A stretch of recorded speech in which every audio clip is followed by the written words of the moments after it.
श्री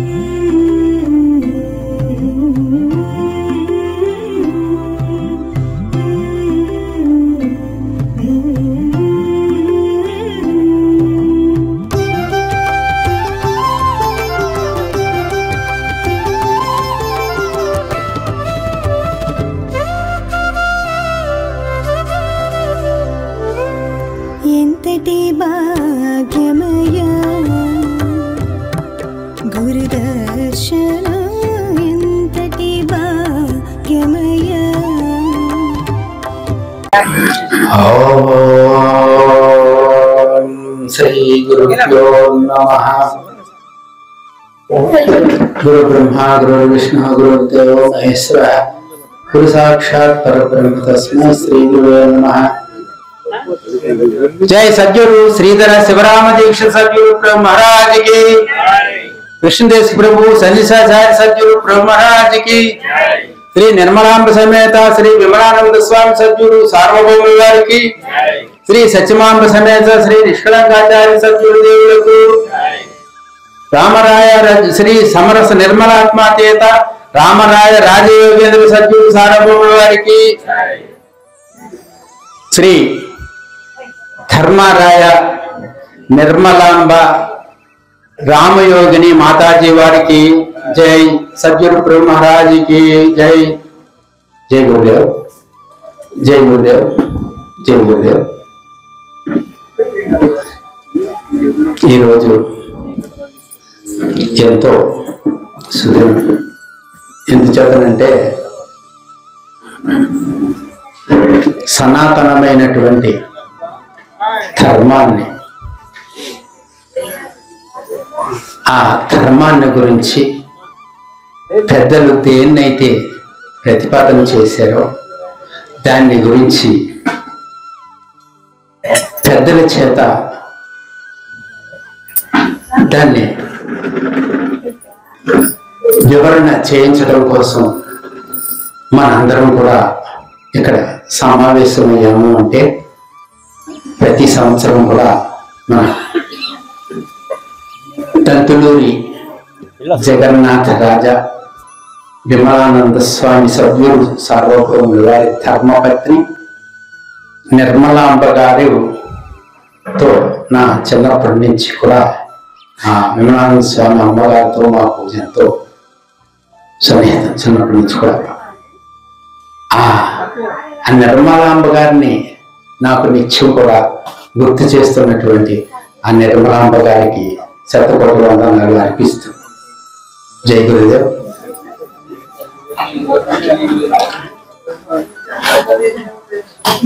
సత్యమైన నిత్యమైన సనాతనమైనటువంటి యోగాన్ని గురించి శ్రీకృష్ణ పరమాత్మ చతుర్థాధ్యాయంలో జ్ఞానయోగంలో కృష్ణ పరమాత్మ చెప్తున్నారు, ఇమం వివస్వతే యోగం ప్రోక్తవానహమవ్యయం వివస్వాన్ మనవే బ్రాహ్మణిక్ష్వాకవేత్రవే. కృష్ణ పరమాత్మ అర్జునుడితో చెప్తున్నారు, అర్జున, నిత్యమైనటువంటి సత్యమైనటువంటి యథార్థాన్ని నేను ముందుగా సూర్యునికి తెలిపితేనే సూర్యుడు తన కుమారుడైనటువంటి వైవస్వత మనువుకు బోధించను, మనువు తన కుమారుడైనటువంటి ఇక్ష్వాకునికి ఉపదేశించను అని చెప్పి ఏవం పరంపరా ప్రాప్తం ఇమం రాజర్షియో విదుః సకాలే నేహ మహత యోగో నష్ట పరం. అంటే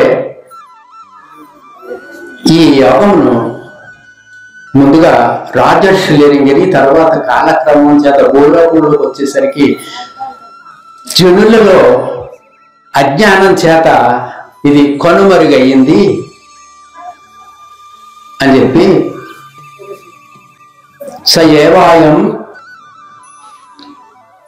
అని చెప్పి ఏమన్నారంటే ఇది ఏమైందంటే, నీవు భక్తుడవు, ప్రియ సఖుడవు కాబట్టి అతి పురాతనమైనటువంటి యోగాన్ని నీకు నేడు తెలుపుతున్నాను అని ఈ 3 శ్లోకాలు జ్ఞాన యోగంలో 4వ అధ్యాయంలో 3 శ్లోకాలు భగవంతుడు అర్జునుడికి చెప్పిన తర్వాత, అర్జునుడు ప్రశ్నగా ఒక శ్లోకాన్ని అడిగితే మిగిలిన జ్ఞానయోగంలో 41 శ్లోకాలు కూడా శ్రీకృష్ణ పరమాత్మ ఆన్సర్ చెప్పడం జరిగింది. భగవానుడు అర్జునుడితో, ఆ అర్జునుడు అడిగినటువంటి ప్రశ్న ఏంటంటే, అపరం భవతో జన్మ పరం జన్మ వివస్వత కథమే తద్విజానీయం త్వమేదౌ త్వమాదాన్ని అడిగితే ఏమన్నారంటే, కృష్ణ పరమాత్మ, నీ జన్మ ఇటీవలది, మరి సూర్యుని జన్మ కల్ప ఆదియందు జరిగినది, అనగా అతి ప్రాచీనమైనది కదా. దీనిని నీవు సూర్యునికి ఉపదేశించడం ఎలా సాధ్యం, దాన్ని నేను ఎలా విశ్వసించాలి అని చెప్పి అడుగుతారు. పరమాత్మ ఏమన్నారంటే, అర్జున, నీకు నాకు ఎన్నో జన్మలు గతించినవి, ఆ జన్మలన్నింటినీ కూడా నేను ఎరుగుదు, నువ్వు ఎరుగవు. కాబట్టి అప్పుడు అన్నాడు, నేను జన్మరహితుడను అయినను సర్వప్రాణులకు పరమేశ్వరుడైనను ఈయన ప్రకృతిని నా ఆధీనంలో ఉంచుకుని నేను అవతరిస్తానని చెప్పి అన్నారు. అదే భ్రాంతిరహిత అచల ఆశ్రమం ఇది. కాబట్టి శ్రీకృష్ణ పరమాత్మ ఏమన్నారంటే, దీనికి కనపడి బయలు లోపల కనుగొనలేదయ్య ఎరుక కావున శూన్యమనవలసే, దీన్ని ఆకాశమనవలసే, దీని విశ్వమాయనోయప్ప,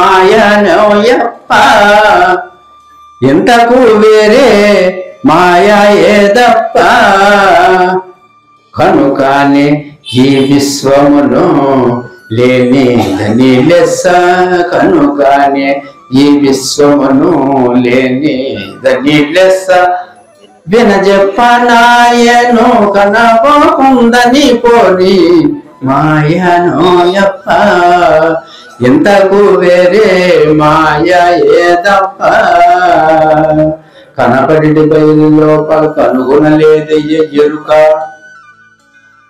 అచల పరిపూర్ణ పరబ్రహ్మ స్థితి నుండి అచల పరిపూర్ణ పరబ్రహ్మ స్థితిలో ఆ పరమార్థాన్ని మరి ఎరుక తెలుసుకోగలదా? రాత్రి పగలు చూస్తుందా?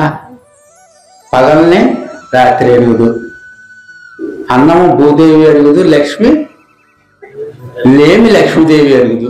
అలాగా మరి ఆ యథార్థమైనటువంటి స్థితిని ఎరిక ఎలాగలుగుతుంది అంటే, మరి శూన్యమని, ఏది శూన్యం అవ్వాలి అనేటువంటి విషయం అది గురుముక్తగా ఆ గురు విచారణలో ఆ సద్గురుమూర్తి యందు పూర్తి శరణాగతితో ఉండి దాన్ని విచారణలో తేలవలసిందే తప్ప అది వాచాగా తెలిసేది కాదు. అంటే ఏదైనప్పటికీ కూడా మనస్సే కారణం. మనయేవ మనుష్యానం కారణం బంధమోక్షయో బంధస్య విషయాసంగి ముక్తే నిర్విషయం మనః. అంటే మనసు విషయాలనే పట్టుకుని ఉంటే బంధాన్ని కలుగజేస్తుంది, లేకపోతే మోక్షాన్ని కలుగజేస్తుంది. అంటే మోక్షమే బట్ట బయలన్నాని మనం జెండా పాటలో అనుకున్నాం, మోక్షమే బయలే. కొత్తగా పెళ్ళైనటువంటి జంట అత్తవారింటికి వెళ్ళింది అమ్మాయి. వెళ్ళిన తర్వాత ఉదయం భర్త వెళ్ళి పని పాటలు చూసుకుని మరల సాయంత్రానికి కానీ రాడే. కొత్తగా కాపురానికి వెళ్ళినటువంటి అమ్మాయి తన ధ్యాస అంతా ఎక్కడ ఉంటుందండి? వచ్చే భర్త యందే ఉంటుంది. పని చేస్తుంది, భర్త ఇంకా వస్తున్నాడా లేదా అక్కడే ఉంది. తపనంతా తింటుంది, తాగుతుంది, వింటుంది, తిరుగుతుంది, అంతా కూడా ధ్యాస అంతా అక్కడే ఉంది. అలా ఏంటంటే ఆ పరమాత్మ యందే ఆ ధ్యాస అంతా ఉంటుంది. మరి ఎందుకనంటే అగ్ని, రుణము, రోగము, శత్రువు, విషయాస ఈ 4 కూడా ఏమాత్రం శేషం మిగిలిన్న ఏదో సమయాల్లో అది ఏంటంటే అవరోధం కలిగిస్తాయట. అంటే అగ్ని చిన్న నిరుసు, చిన్నదే కదా అని ఉంటే ఎంతో పెద్ద గుట్ట ఉందంటండి, లారీ నిండా దూది ఉంది, చిన్న నిరిసే కదా అని వదిలేస్తే ఒక క్షణంలో లారీలో ఉన్నట్టు దూది అంతా కూడా క్షణంలో దగ్ధమైపోతుంది. అందుకే అన్నారు కదా.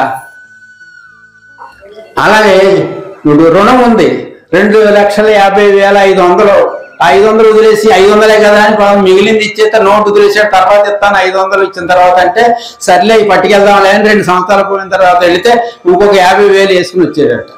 ఏమా